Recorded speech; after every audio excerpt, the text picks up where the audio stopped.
জল আসে না কলে, ঝরঝরিয়ে হরদম জল কেএসবি পাম্প হলে। বিদ্যুৎ সাশ্রয়কারী জার্মান টেকনোলজিতে তৈরি কেএসবি পাম্প। জলের প্রবলেম সেটা আবার কি? কেউ নেই আমাদের সব পুড়ে গেছে। জ্বলে পুড়ে খাক সারি সারি ঝুপড়ি। শীতের রাতে আশ্রয়হীন হয়ে পড়ল বহু মানুষ। কলকাতার বুকে ফের ভয়াবহ অগ্নিকাণ্ড। তপসিয়া, স্ট্র্যান্ড রোড, নিউ আলিপুরের পর এবার নারকেলডাঙ্গা। ঘুমের মধ্যেই ঝলসে মৃত্যু হলো এক ব্যক্তির। মৃতের নাম হাবিবুল্লাহ মোল্লা, বয়স 55 বছর। দেহটাকে আমি দেখলাম তালা মারা লক করা ছিল ঘরে।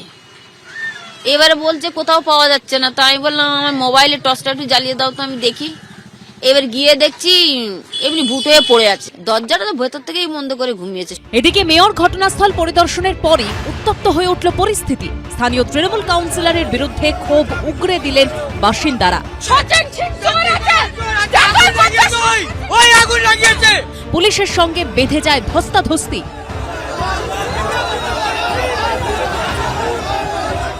স্থানীয় বাসিন্দাদের দাবি, শনিবার রাত 10টা নাগাদ নারকেলডাঙ্গা খালপাড়ের গুদামে প্রথম আগুন লাগে। প্লাস্টিক, কাগজ, কার্ডবোর্ড মজুত থাকায় দ্রুত ছড়াতে থাকে আগুন।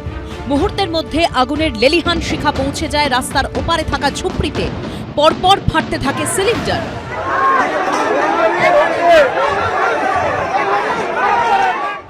ঘটনাস্থল থেকে মানিকতলা ফায়ার স্টেশনের দূরত্ব 3.5 কিলোমিটারেরও কম। কিন্তু স্থানীয় বাসিন্দাদের অভিযোগ, প্রায় 2 ঘন্টা পর পৌঁছয় দমকল। ততক্ষণে সব পুড়ে ছাই হয়ে গেছে। পানি মারিনি, এরা পেট্রোল মেরেছে। পানি মারলে আগুন নিভবে। ওরা বলছে আমরা 10 মিনিটে এসেছি। তোমরা যদি 10 মিনিটে আসবে 10টা ঘর পুড়বে, 100টা ঘর কি করে পুড়লো? ওরা আমাদের মিথ্যে বলছে। सिर्फ जो बदन में पहन के यही बचा है बस, और कुछ नहीं बचा है। ऐसा हुआ ही दमकल गाड़ी का वजह से नहीं हुआ। 10 मिनट का रास्ता, 15 मिनट का रास्ता आप लोग 2 घंटा बाद क्यों आए? हाँ, आदमी पैदल चल के आवेगा तो 10-15 मिनट में आएगा। एक आदमी का जान चले गया, बेचारा पूरा छाई हो गया। अभी हम लोग क्या करेंगे, कहाँ जाएंगे बताइए? যদিও এখনো দমকল কর্তৃপক্ষের কোনো প্রতিক্রিয়া মেলেনি। রবিবার ঘটনাস্থলে যান মেয়র ফিরহাদ হাকিম।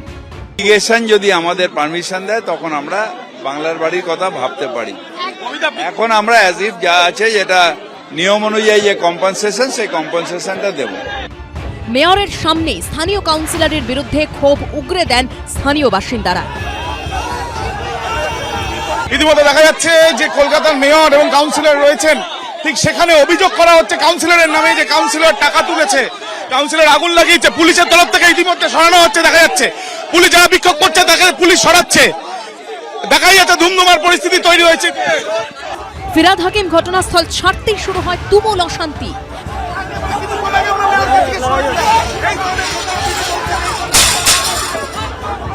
দমকলের 16টি ইঞ্জিনের চেষ্টায় রবিবার ভোর রাতে আগুন নিয়ন্ত্রণে আসে। কিভাবে লাগলো আগুন তাও এখনো স্পষ্ট নয়। ঝিলম করঞ্জাই, প্রবীর চক্রবর্তী ও আবির দত্তর রিপোর্ট, এবিপি আনন্দ।